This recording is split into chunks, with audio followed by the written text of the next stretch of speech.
Last lecture, I had left off with the outbreak of the Civil War and the chronology of how the remaining southern states began to secede, and most importantly, the secession of Virginia. And I had mentioned how Harper's Ferry, which had been the site of John Brown's attempted slave revolt, and of course the site of the quote U.S. musket factory, which had been based there since 1802, is actually on Virginia territory, and the sequence of events there really in some ways is representative of what's going to happen in the United States in this secession. Already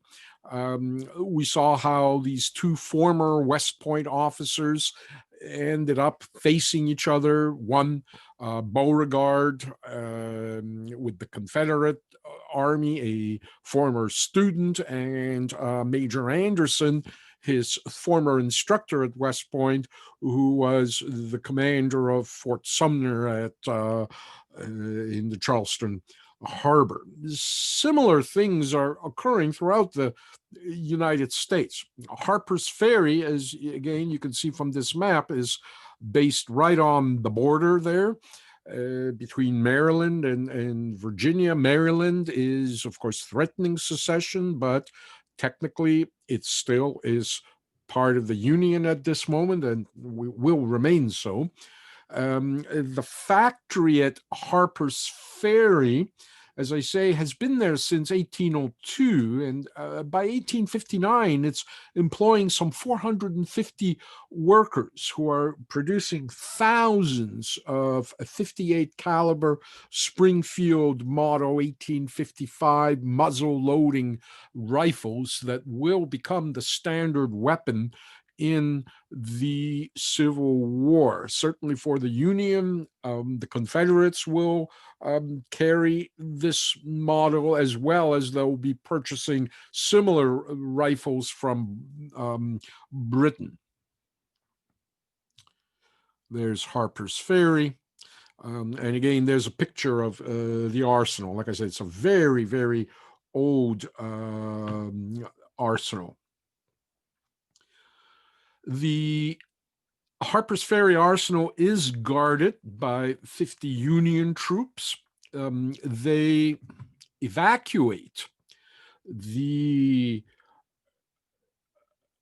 factory itself, and they set it on fire, but they fail to destroy the machinery inside. Here you can see the damaged factory, and so Confederates will seize this factory and will later move it to Richmond, where it's going to be used. The machineries and the dies are going to be used to produce rifles for the Confederacy. Eventually, the Confederates are going to be forced out of Harper's Ferry during the war, and the Union will reoccupy it, and it will change hands several times in the early part of the war.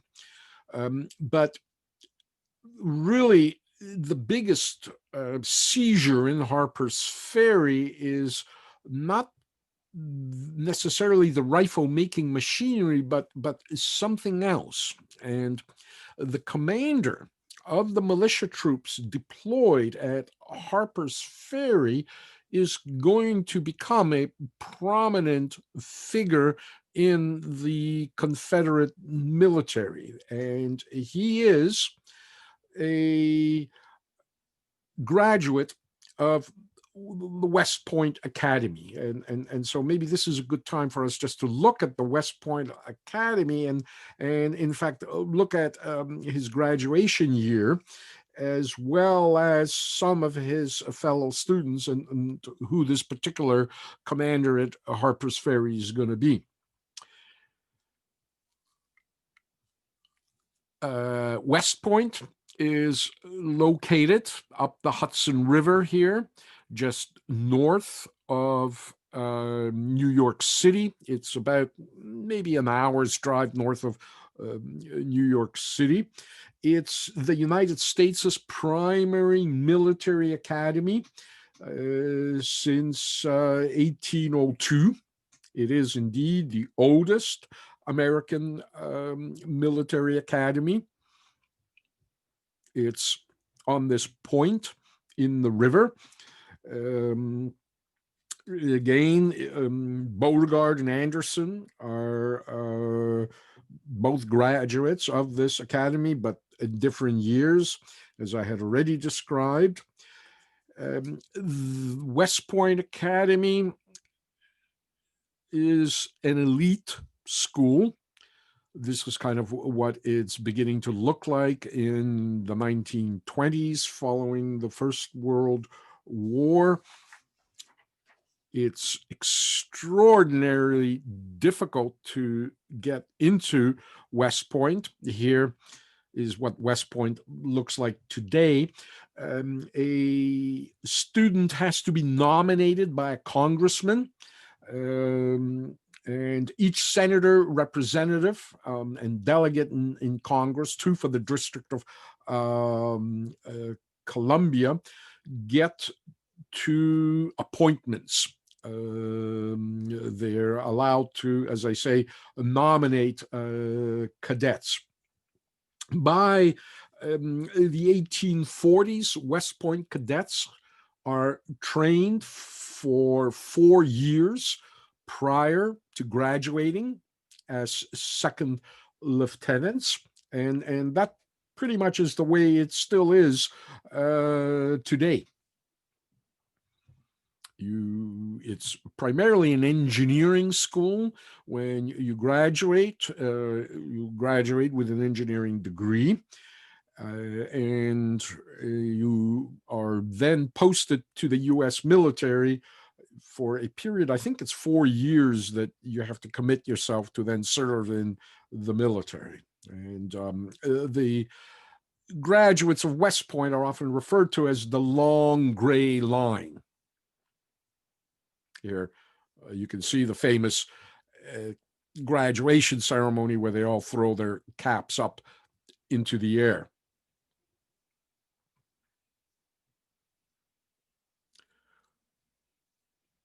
Women, of course, are now admitted into West Point. This was not always the case, and obviously not the case in the 19th century.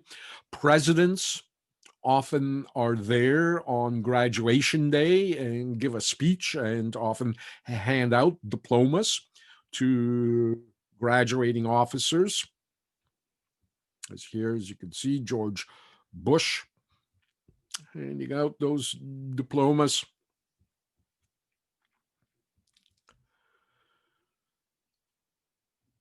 It has always been as I say, tough military school, that long gray line.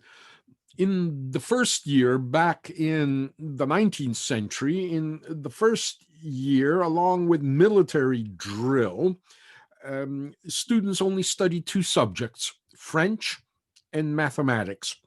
They wake at 4 a.m., they're on the field for drill and exercise at 5, breakfast 6:30 a.m., inspection parade 8, drill or class until 1 p.m. And then they have a 1-hour lunch break, and then at 2 p.m.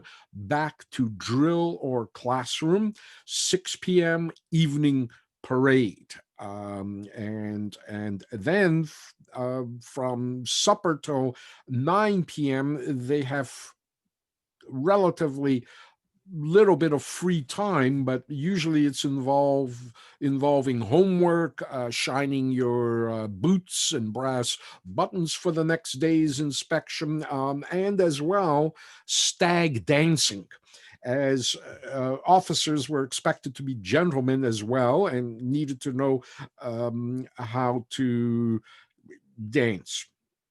9 p.m. they were given 1 hour free time, and then lights out at 10 p.m. before they're awakened again at 4 p.m. And that's the daily routine as it would have been in the 19th century, and pretty much close to what it is today. I think probably the stag dancing is no longer on the curriculum.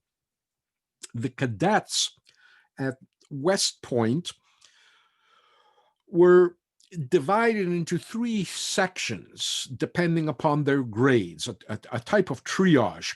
The first section was a small section of the best in the class, an intellectual minority of elites who get the top grades.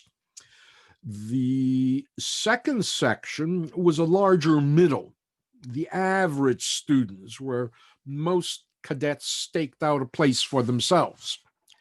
And the third section, the worst of the students, were known as the, quote, immortals. They were the worst of the students and hung on a ledge between being allowed to return to West Point for another year or being expelled at the end of the year for poor grades. Every year, the student who managed to survive and graduate at the bottom of the list of immortals, the last in his class, would be nicknamed the GOAT. And according to West Point tradition, he would be given $1 by every other student in his graduating class. And we know up to 1978, the order in which students graduated, who was first in his class and last in his class. And then after 1978, West Point did away with this kind of public ranking. But even today, still everybody knows who really came in last in their class. It's kind of a common secret among West Point graduates. In the Civil War, probably this is the guy here who is the last in his class of 1861.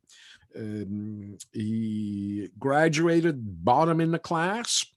The next day after his graduation, he went down to New York City and stepped into a studio where he posed for this graduating photograph. I don't know if anybody recognizes who this GOAT is, but you're looking at George Armstrong Custer.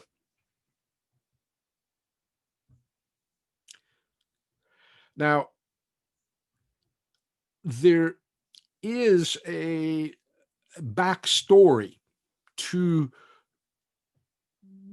being an immortal or a GOAT at West Point. The thing is, of course, it is, as I say, an engineering school, and so the top graduates of West Point were assigned to the engineering or ordnance departments in the U.S. Army, and so this, of course, is not really a frontline combat position that many students would have preferred to have.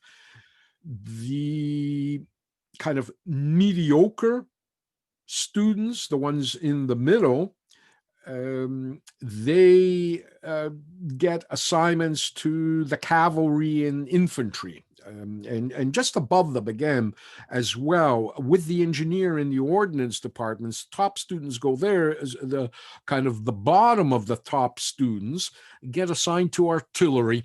And of course, all these 3 arts or sciences in the military require a good ability with certainly mathematics, engineering, artillery, ordnance. The mediocre students, the ones in the middle, as I say, get assignments in the infantry, which would be a frontline combat position.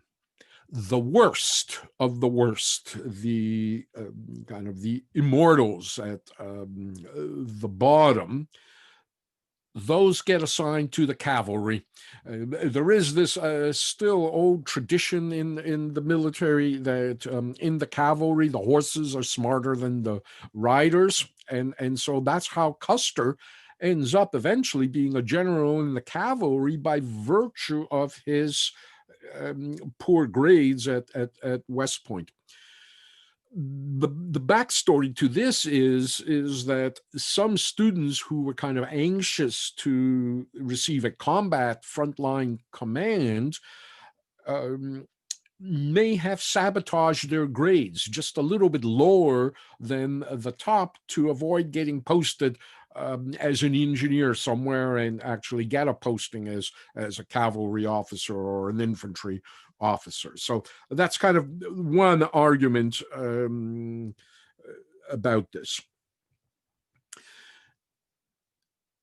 The officer who the Confederate Army is going to assign to Harper's Ferry barely survived his first years at West Point.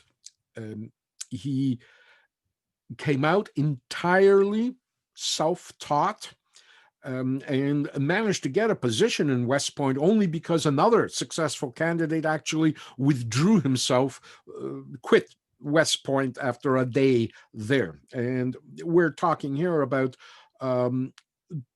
Thomas Jonathan Jackson, born in Virginia, 1824, and he's going to be a graduate of a very important class, the class of 1846. And that's a class, of course, that is going to go fight the war in Mexico as soon as they graduate. And of course, as combat, all of them as combat, or most of them as combat veterans, are going to, of course, take senior positions in the next 15 years in the U.S. Army. And of course, once the war breaks out, they'll find themselves facing each other in senior positions on different sides. So a number of graduates of 1846 are going to be prominent officers in both the Union and Confederate Army facing their former classmates. Thomas Jackson is mostly uneducated. He's an orphan. His uncle doesn't bother sending him into school, but puts him to work in his mill. When you arrive at West Point, you're already expected to have studied French and as well mathematics. So it's expected of officers that they have already an academic history prior to their arrival there. And Jackson, of course, has none of that when he arrives in West Point in 1842. He, working at his uncle's sawmill, his friend had secured a position at West Point, but as I say, hated it, quit. And on his way back, he stopped off to see Jackson and told him that he's vacating his position. And Jackson now just jumps on a horse and rides to Washington, finds his congressman and tells him, hey, you know, my friend who you had appointed to West Point has quit. And, you know, put me in his position since now you have this vacancy. And that's exactly what happens.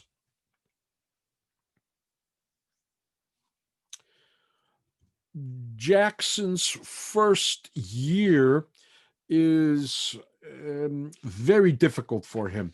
He's not particularly liked by his fellow students. He's known to be cold, ultra-religious. He barely knows basic arithmetic, let alone mathematics. And he survives just hanging in at the bottom of his class. Students are tested every few days by their professors. They're marched out in front of the class before a blackboard and then assigned a mathematical problem to solve. Very stressful. But Jackson, as humorless and cold and unfriendly as he is, gains the respect of his fellow students, um, just staying up nights and studying through the night. And so he survives those four years. And when Jackson graduates in that important class of 1846, he stands 19th in a class of 59 students. There's Jackson with a kind of artist's emphasis on his blue eyes. In fact, Jackson, it's said that when he would go into combat, his eyes would kind of light up with excitement of warfare. And Jackson's nickname, in fact, was Old Blue Light, as well as, of course, that nickname he's going to gain in at Bull Run shortly, Stonewall Jackson. And I'll talk about how he gets that nickname, Stonewall Jackson, when we look at the Battle of Bull Run, as it's known in the North, or the Battle of Manassas, as Southerners refer to it.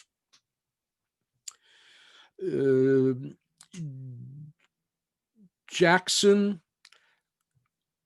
graduating in 1846, of course, as not top of his class, but reasonably high in his class, as I say, 19th out of a class of 59, is, of course, by virtue of that graduating position, assigned to the U.S.-Mexican War as an artillery officer at the front.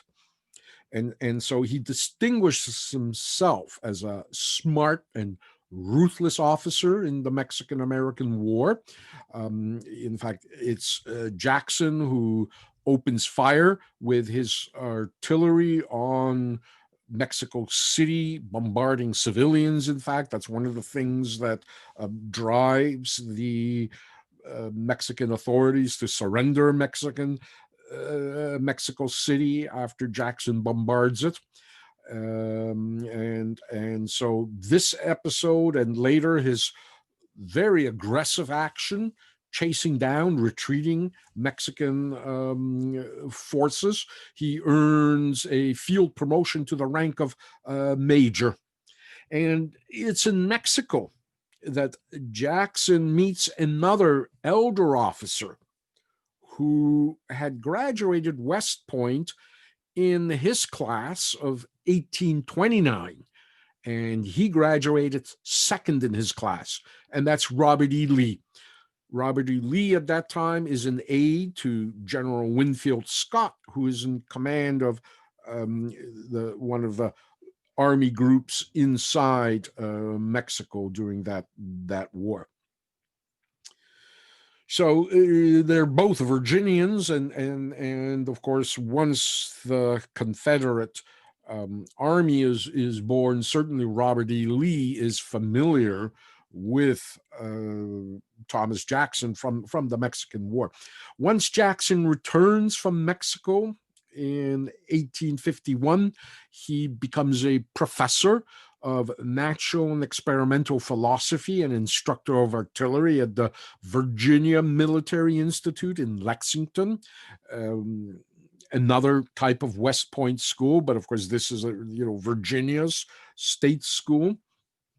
His lessons taught at the Virginia Military Institute are still used today because of kind of their military timelessness, discipline, mobility, assessing the enemy's strength and intentions while attempting to conceal your own, and the efficiency of artillery combined with an infantry assault. This idea of combined arms is something that is emerging as a new thing in the mid-19th century. Prior, artillery was often a completely separate corps from the infantry. The idea that the two would coordinate an action was not something that was prevalent in the Napoleonic age.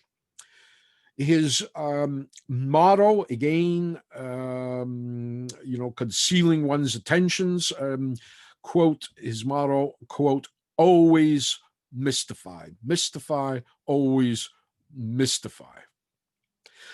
Jackson, however, is not a popular officer or teacher. Students mock his kind of apparent, stern, religious nature and his eccentric traits. He's often seen as cold and uncaring, and he is super religious indeed. He's a Sabbatarian. He won't mail, for example, a letter on a Friday because he's afraid that his letter will be carried in the post on Sunday. He has this weird habit of riding with his arm held up over his head in the belief that somehow it changes the circulation of his blood. So he has all these eccentricities, although interestingly enough, Jackson will fight many of his most prominent battles on Sundays.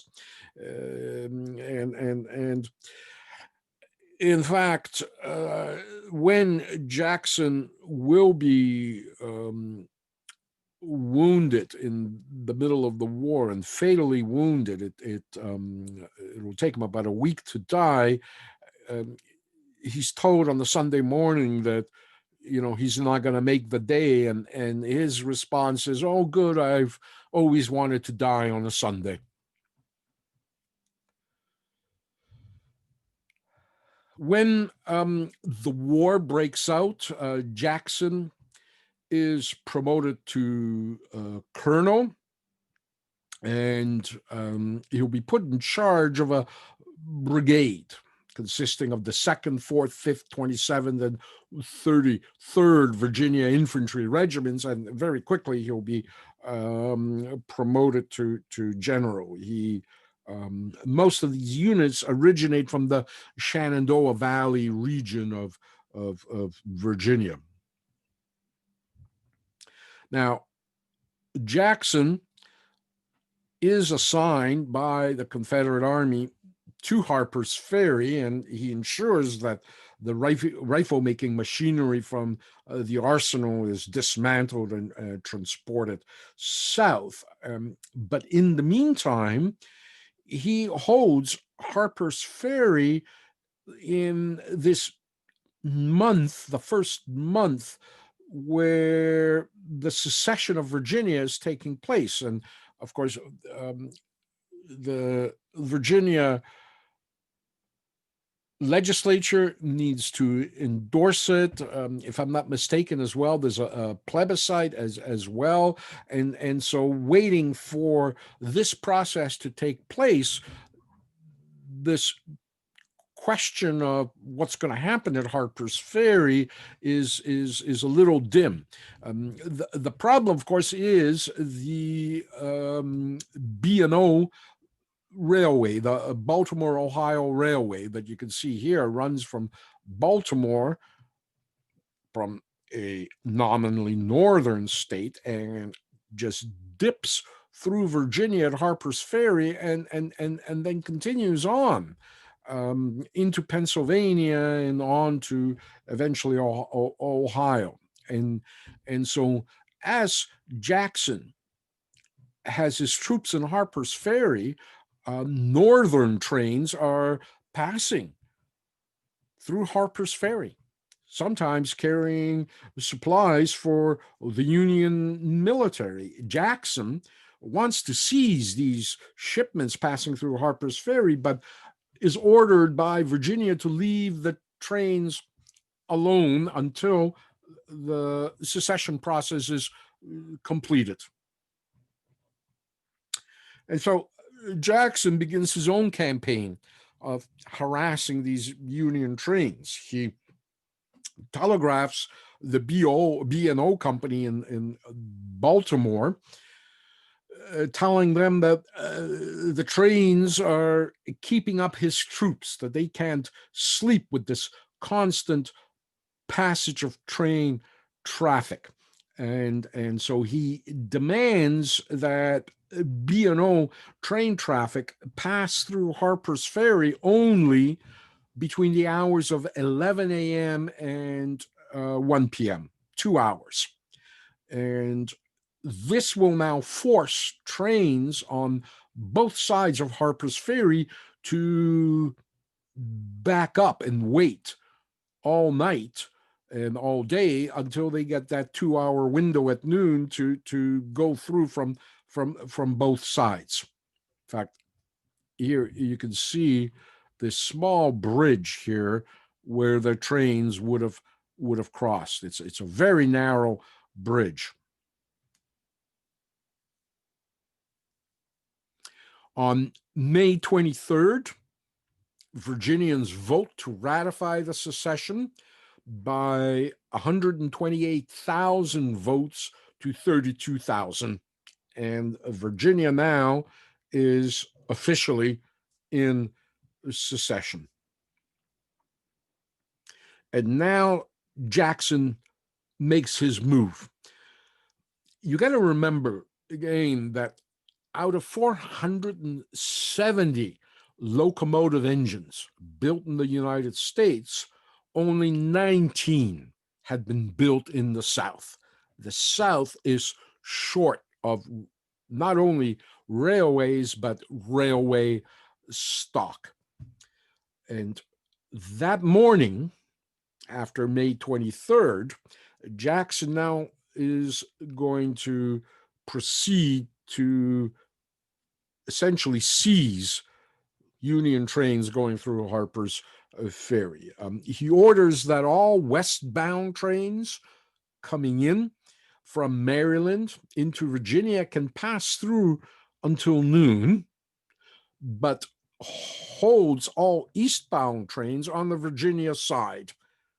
And then at noon, once the westbound trains have passed into Virginia, he cuts off all westbound traffic, all eastbound traffic, and now bottles 56 B&O locomotives and 300 train cars and all their cargo in a railway traffic jam that's 31 miles long. And again, 56 locomotives. Remember, the Confederacy had only 19 had been built out of 470 that existed in the United States. And so it's the Great Train Raid of 1861.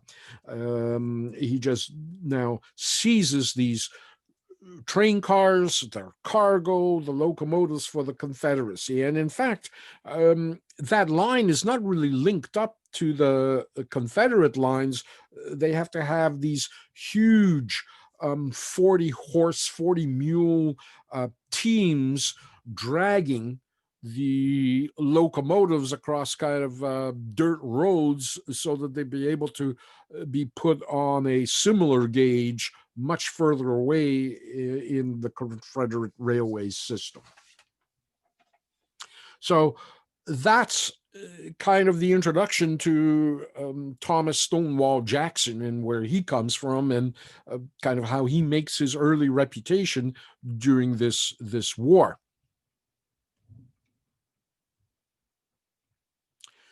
The response, of course, from the Union is to secure, first of all, that railway crossing, and so the Union is going to very quickly fight their way into Harper's Ferry. They're going to seize the entire length of the B&O railway to protect this interconnection at that point in Virginia. And you have to remember as well, West Virginia is not pro-secession in general. There are a lot of Union sympathizers in West Virginia, and at this point, just West Virginia as a state doesn't exist. This is how it will become a state of its own. There's not that many slaves in this part of the state, and so the Virginians are become very quickly aware that they've got a problem with the western part of Virginia. And now Union troops from Ohio invade West Virginia to ensure that Confederate troops are not deployed there to any great extent to kind of suppress the West Virginian tendency to be pro-Union. The officer who is put in command of the troops entering Ohio, George B. McClellan, is also a graduate of the class of 1846 at West Point and a classmate of Thomas Jackson's from West Point. But he comes from a completely opposite pole from Jackson. McClellan is born into a wealthy family in Philadelphia in 1826. He is a child prodigy, a genius of sorts. He is actually admitted to the Faculty of Law at the University of Pennsylvania at the age of 13. He already is fluent in several languages and French long before he arrives at West Point. After 2 years of law school, when he's 15, he decides that being a lawyer is a boring proposition and petitions to be admitted into West Point, a year too young for the minimum admission age, 16, to West Point. And it's only his family's connections to the President of the United States at that time, John Tyler, that McClellan gets a presidential nomination at the age of 15 for admission to West Point. And at West Point, unlike Stonewall Jackson, he breezes through his first year of mathematics and French, and he ends up graduating second from the top of his class of 1846, that same class of 59 in which Jackson graduated 19th in. McClellan, of course, is immediately posted to the engineering corps. Again, he's assigned to the war in Mexico, and he serves there bravely as an engineer, and he's promoted to captain, but he doesn't command any troops in combat in Mexico. After the war, McClellan is going to return to West Point, where he becomes an instructor in military engineering. In 1852, he's going to serve as second in command on an expedition to discover the sources of the Red River. He publishes a manual on bayonet tactics, which he translates from the original French. He receives an assignment to the Department of Texas, performing a railway survey of Texas rivers and harbors. 53, he participates in the Pacific Railway survey that's ordered back then by the U.S. Secretary of War, Jefferson Davis, the future president of the Confederacy. And it's essentially McClellan who's going to choose the Pacific Railway route. So he's becoming an expert on railway engineering. In 1854, McClellan ends up on a series of secret reconnaissance missions to Santo Domingo at the behest of Jefferson Davis. He Davis, essentially, as the U.S. Secretary of War, is treating McClellan almost as a protege. And eventually, it's McClellan's assignment to assess the logistical readiness of all the railways in the United States for war. In March of 1855, McClellan is promoted to the rank of captain and assigned to the 1st U.S. Cavalry Regiment.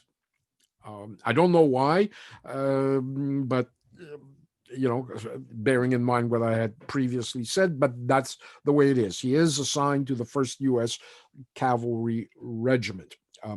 Because of McClellan's mastery of French and other languages, McClellan will then be appointed as the official United States observer of the European armies in the Crimean War in 1855. And so McClellan now travels widely through Europe, interacting with senior military commands and royal families. McClellan observes the siege of Sevastopol in Crimea, and once he returns to the United States after the war in 1856, he requests an assignment in Philadelphia to prepare his report on the war, which contains a critical analysis of siege in engineering and a very lengthy description of the organization of European armies in the 1850s. The one thing that's missing there, as we'll see later, is any kind of understanding of the impact that rifles are now taking in the hands of regular infantry troops as opposed to riflemen. The rifle is becoming now the standard issue rather than formerly the smooth-bore musket. And in a following lecture, we'll look at in detail what the impact of the introduction of the rifle will have on casualties, particularly in the Civil War, and its significance, which McClellan somehow either overlooks, but certainly he doesn't write about it. He writes a manual on cavalry tactics that's based on the Russian cavalry regulations. He also invents a saddle, the so-called Mcclellan Saddle, which he claims to have seen being used by hussars in Prussia and Hungary. And the Mcclellan Saddle remains to this day a military and a police style saddle. It is still used by the United States Ceremonial Cavalry Guard. It's, like I say, used by police forces. It's designed in a way that relieves and distributes weight on the horse's back, and it allows, therefore, the cavalryman or the mounted policeman to ride his horse for a longer period than he would have been able to in using, a more traditional saddle. So the Mcclellan saddle is still a saddle, as I say, used today. In 1856, McClellan will retire, 1857, McClellan will leave the army and take a private sector job now in the railway industry as chief engineer and vice president of the Illinois Central Railway. And then he'll be appointed president of the Ohio and Mississippi Railroad in 1860, and he supervises the extension of the Illinois Central Railway line into New Orleans. He becomes active in Ohio and Illinois politics. He supports the presidential campaign of the Democrat Stephen A. Douglas against Lincoln in the 1860 elections.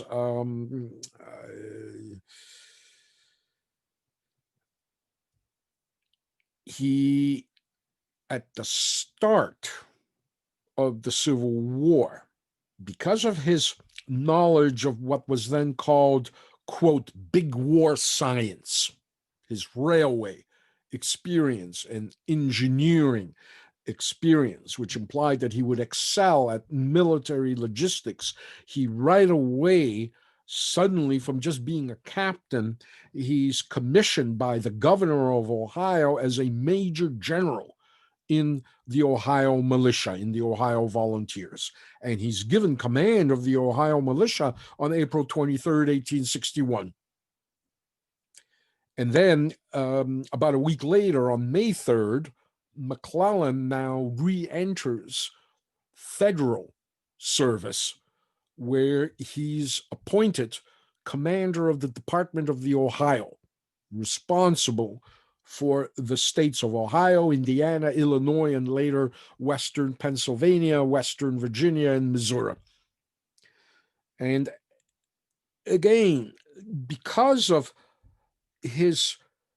McClellan's connections, certainly as a CEO of a railway company with Ohio Salmon P. Chase, now the Treasury Secretary under Lincoln and a former Ohio governor and senator, McClellan is very rapidly promoted to the rank of Major General in the regular Union Army at the age of 34, outranking everyone in the U.S. Army other than Lieutenant General Winfield Scott, General-in-Chief.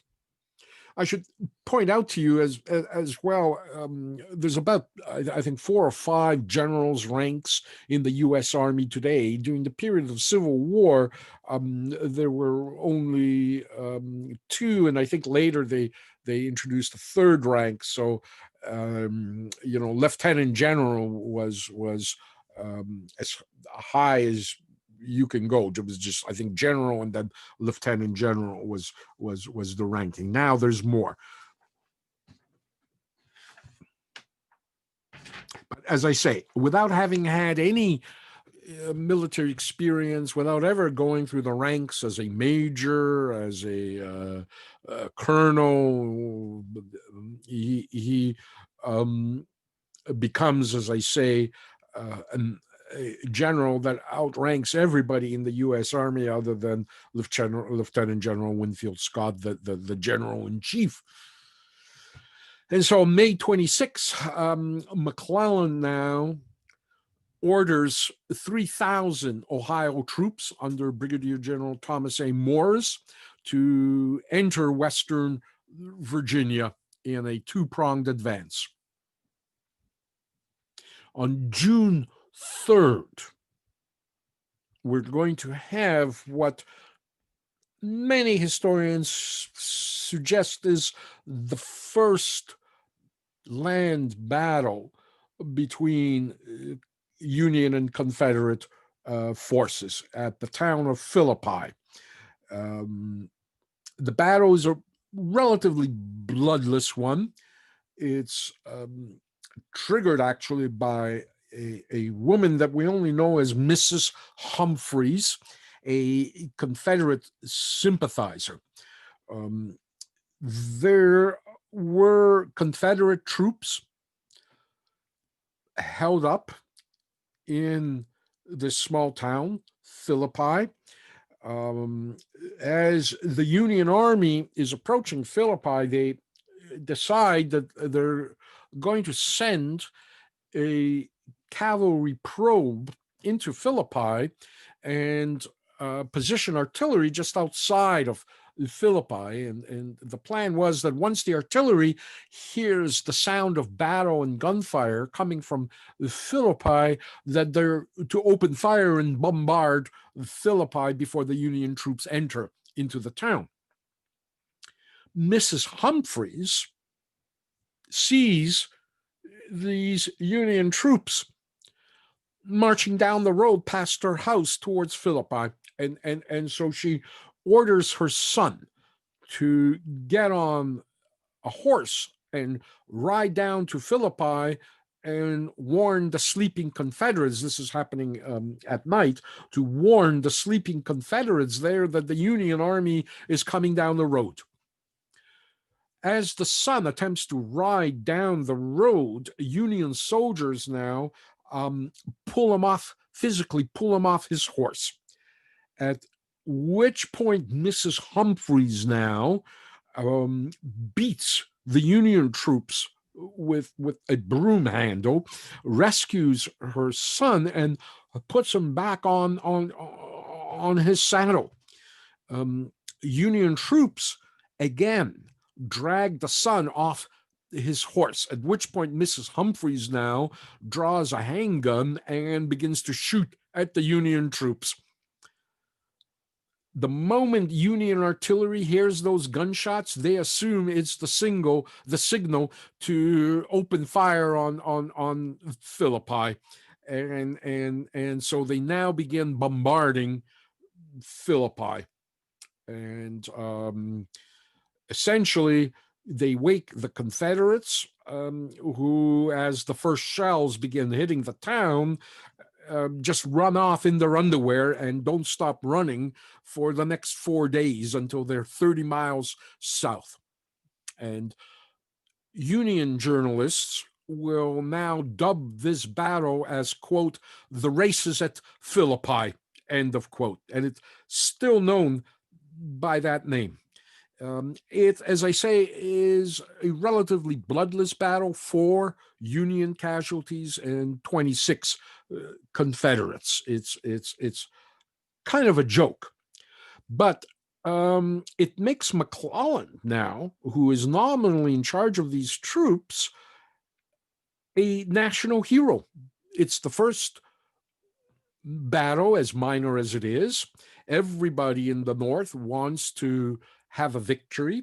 And even though McClellan is some 250 miles away in Cincinnati, the media immediately begins to hail him as this national hero. In fact, they love McClellan.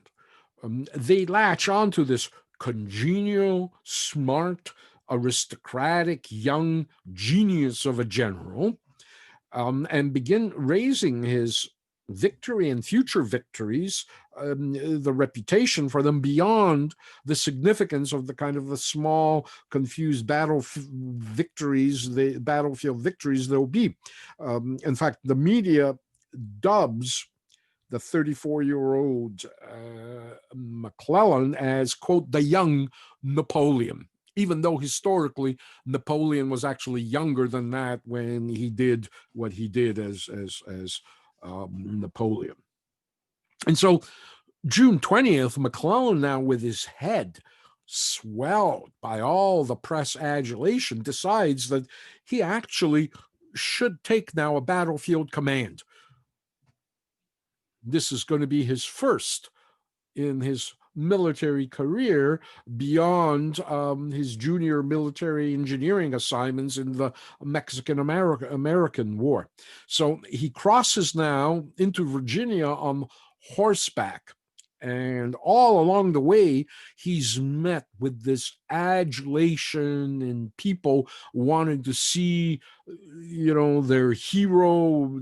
People are bringing up their babies for McClellan to kiss. And McClellan, in the meantime, is contributing to all this as well. He's issuing press releases under the code name Mecca.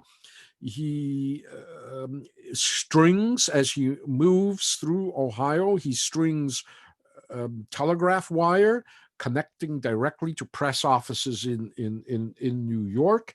And he writes, as I say, his own press releases, hailing his genius.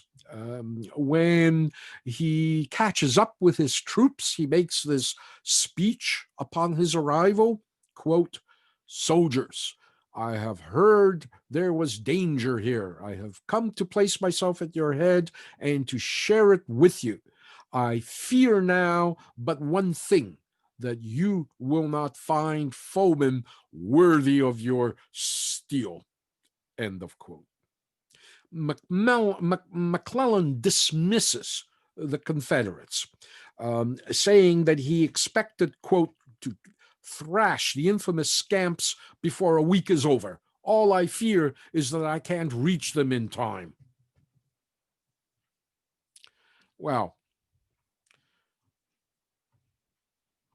Robert E. Lee himself, second in his class at West Point in 1829, the engineering officer, an aide to Winfield Scott in Mexico, is the commander-in-chief of the Confederate forces by this time. It was a difficult decision for for Robert E. Lee to make. In fact, Lincoln offers Robert E. Lee command of the Union Army. Lincoln recognizes that Robert E. Lee, at General Winfield Scott's recommendation as well, is probably the most experienced and best officer he has in the United States Army. And Robert E. Lee, who lives in Virginia, just across the river from Washington, D.C., has to take a day essentially to think about it.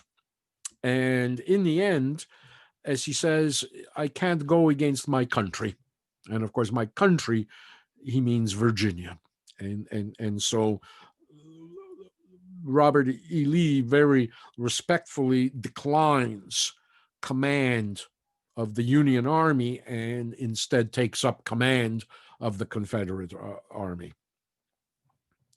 Lee assigns his own adjutant to lead the Confederate forces into West Virginia and expel the Ohio militia out of West Virginia. He'll assign 42-year-old Brigadier General Robert S. Garnett, also a graduate of the class of 1841 at West Point and a former aide to General Zachary Taylor in Mexico. Garnett assembles his forces at the foot of Rich Mountain in West Virginia's mountain territory. Here's a painting of Rich Mountain. Here you can see kind of the terrain. Again, this is Rich Mountain you're looking at, and you can see how difficult it is to, of course, cross these kinds of mountains. The only way you could move on them is through, you can see there's a road right there just passing through a valley. So to get through this part of West Virginia, essentially you have to go through these valleys, even today. And so Garnett assembles his forces at the foot of Rich Mountain, and his base becomes known as Camp Garnett. On July 7th, McClellan arrives with his forces of Ohio infantry and positions himself about 2 miles from Camp Garnett on the other side of Rich Mountain along that valley road. And now, McClellan, for the first time in his life, in his military career, is facing the first battle in which he has command. In his letters to his wife, McClellan will reveal what he's thinking. So we have that as historians.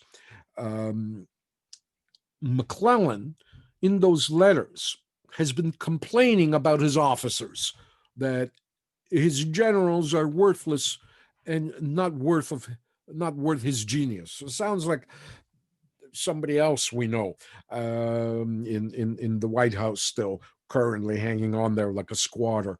Um, and so now, as McClellan assembles his troops 2 miles away from Camp Gurnett, he reveals to his wife this sudden realization, quote, "I realize now the dreadful responsibility on me, the lives of my men, the reputation of the country, and success of our cause," end of quote. McClellan is getting cold feet, and his reaction will be typical of his future commanding style. McClellan, first of all, immediately begins to exaggerate the estimated size of the Confederate force before him. He doubles their estimated numbers beyond the number of Confederates actually deployed. And McClellan now sits there, overwhelmed with indecision. It's one of the generals under McClellan's command, Brigadier General William Rosecrantz, also a West Point graduate, fifth in his class of 1842, who finds a local guide who's willing to show a hidden trail up to the summit of Rich Mountain and down the other side, which would finish at the Confederate positions on their left flank. And so Rosecrantz now proposes to the hesitant McClellan to take his unit across the top of the mountain in the dark of the morning of July 11th and attack the Confederates in the morning on their left flank.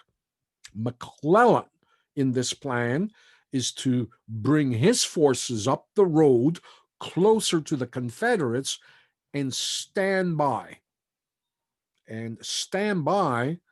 for the attack that Rosecrantz is going to inflict on the Confederates. And the signal, just like at the races at Philippi, is going to be the sound of gunfire from up the road.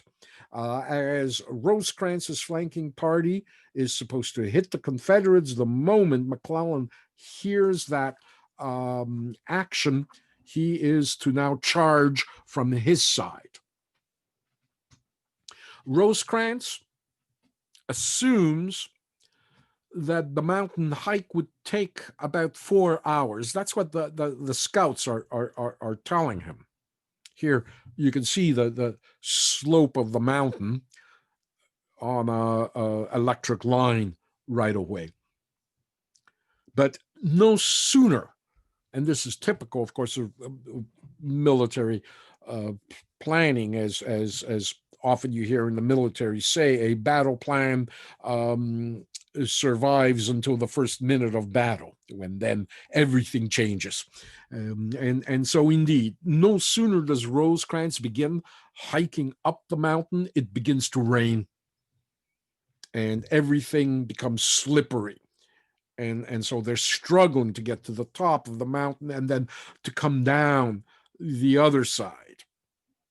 It actually is going to take Rosecrantz, instead of 4 hours, 10 hours to get across the mountain.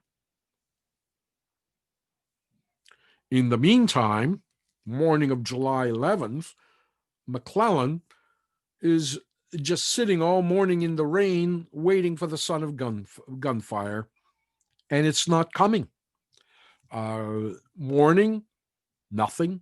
Noon, nothing. And it's only around 3 p.m. that Rosecrantz now finally descends the mountain and hits Confederate gun emplacements at the flank of the mountain. He has about 1,200 men with him, and they crash into the Confederate left flank. Rosecrantz will attack and withdraw 3 times under artillery fire between 3 p.m. and 6 p.m. A civilian in town 5 miles away will count 165 times he hears Confederate cannons fired. McClellan, however, is nowhere to be seen on his side of the battlefield.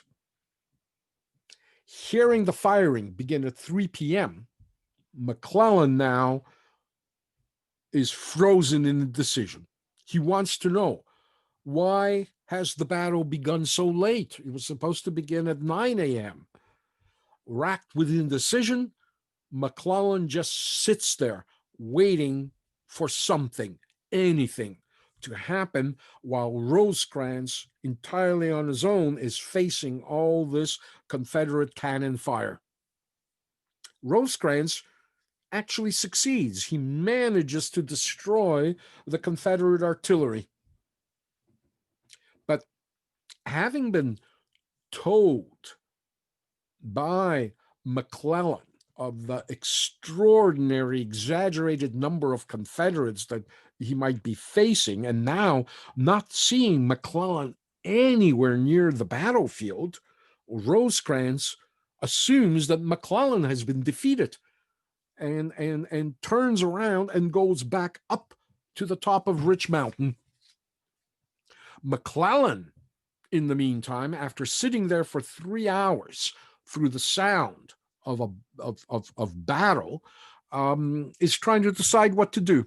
And at 6 p.m., as evening is approaching, and then the gunfire begins to end, McClellan now makes his decision. He's going to call it a day and wait until tomorrow. And as well, McClellan's observers see Confederate officers rallying their troops in cheers as Rosecrantz is withdrawing, and McClellan now assumes, on hearing that news, that Rosecrantz was destroyed. As night comes, the Confederates at Camp Garnett assume as well that they're about to be destroyed.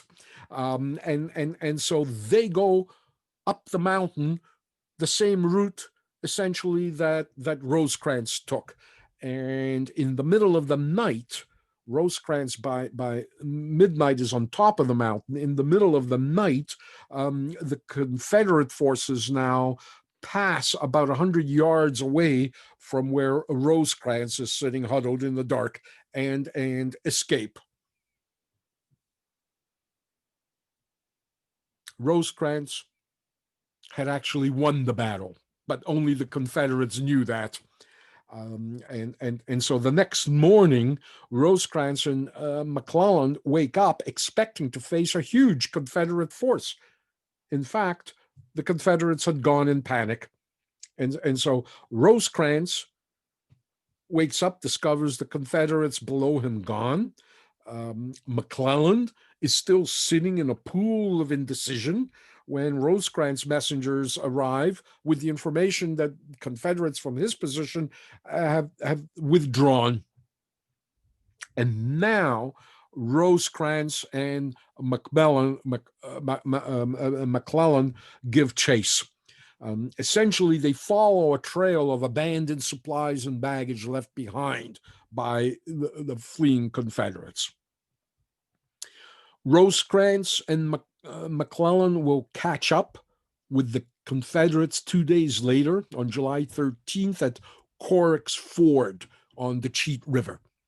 And there, Confederate General Garnett is shot dead by a Union sniper, the first general of many from either side to die in battle.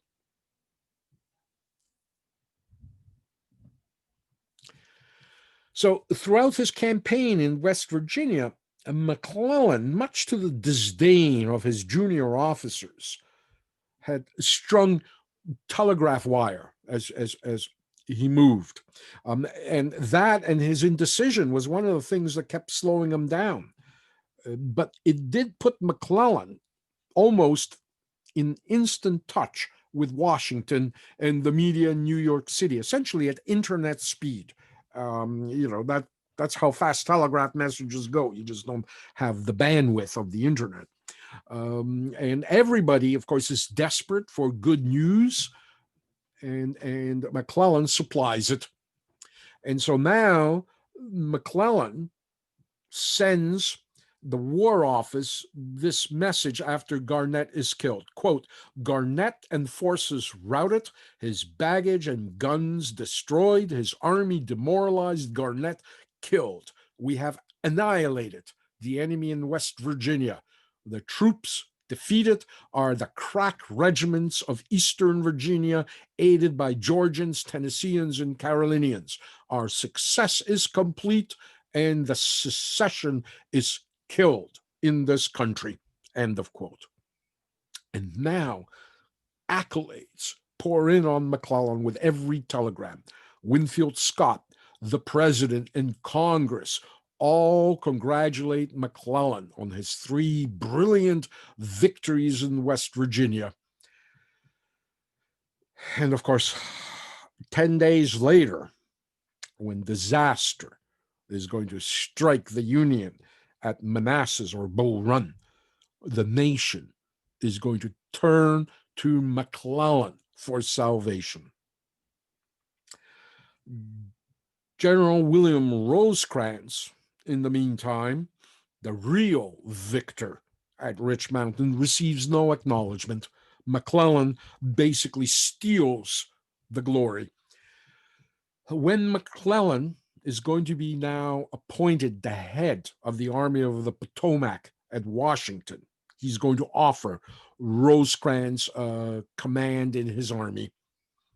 Rosecrans is going to refuse in disgust, asking instead to a post in the Western Theater, where he becomes a wing commander in the Army of the Mississippi, as far away as possible from McClellan and his indecision and his huge, massive ego. And so these early skirmishes and battles still leave the illusion for the Union, and I guess for the Confederacy as well, that this is going to be a quick 90-day war and it's going to be over. No one is prepared for the disaster that the Battle of Manassas Bull Run is going to become for the Union. That will be the first major battle of the Civil War, and unfortunately for the Union, that battle is going to set the tone for how much of the war is going to be going for the Union. Despite the fact that the Union emerged victorious, the war actually will not be going that great for the Union for most of its duration. And so next lecture, we'll look at Manassas and what happened there.